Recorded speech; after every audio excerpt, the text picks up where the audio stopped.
Hi everyone. இன்றைக்கி நம்ம 99th table எப்படி ஈஸியாக எழுதுறது அப்படின்னு சொல்லி தான் பார்க்க போகிறோம். ஆக்சுவலாக 99th டேபிள்லாம் நம்ம படிக்க மாட்டோம். இருந்தாலும் இதுக்கு ஒரு சூப்பரான ட்ரிக் வந்து இருந்துச்சு. சரி, ஓகே, குழந்தைங்களுக்காக கொஞ்சம் இன்ட்ரெஸ்டிங்காக மேக்ஸ் இருக்கட்டும் அப்படிங்கிறக்காக தான் இப்போ இந்த வீடியோவில் வந்து உங்க கூட ஷேர் பண்ணிக்க போகிறேன். ஆக்சுவலாக 99 டேபிள் தான் இப்போ நம்ம எழுத போகிறோம். எழுதிடலாமா? இது எப்படி எழுதணும் அப்படின்னா ஈஸி. ஃபர்ஸ்ட் என்ன பண்ணுங்கள் அப்படின்னா 0லேருந்து போட்டுக்கோங்க.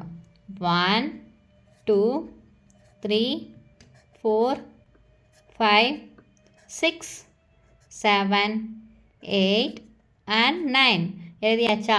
நெக்ஸ்ட் என்ன பண்ணுறீங்க அப்படின்னா இது 99 டேபிள் இல்லையா? ஸோ நான் என்ன பண்ணுறேன்னா 9 எழுதிக்க போகிறேன். ஃபுல்லாக 9ஆக எழுதிக்க போகிறேன். எழுதிக்கலாமா? ஃபுல்லாகவே வந்து பார்த்தீங்க அப்படின்னா 9ஆக எழுதிக்கோங்க. அடுத்து என்ன பண்ண போகிறோம் அப்படின்னா மேலேருந்து 0லேருந்து 9 வரைக்கும் எழுதணும் இல்லையா? இப்போ நான் என்ன பண்ண போகிறேன் அப்படின்னா கீழேருந்து எழுத போகிறேன். 0 1 2 3 4 5 6 7 8 9. இப்போ நம்ம 99th டேபிள் எழுதிட்டோம். இப்போ டக்குன்னு உங்கள்கிட்டே வந்து யாராவது என்ன கேட்பாங்க அப்படின்னா 99 into 7 அப்படின்னு சொல்லி கேட்டாங்கன்னா நீங்கள் என்ன பண்ணுவீங்க? நீங்கள் இந்த டேபிள் தெரிஞ்சிருந்துச்சு அப்படின்னா 693 அப்படின்னு சொல்லி எழுதிடலாம் இல்லையா?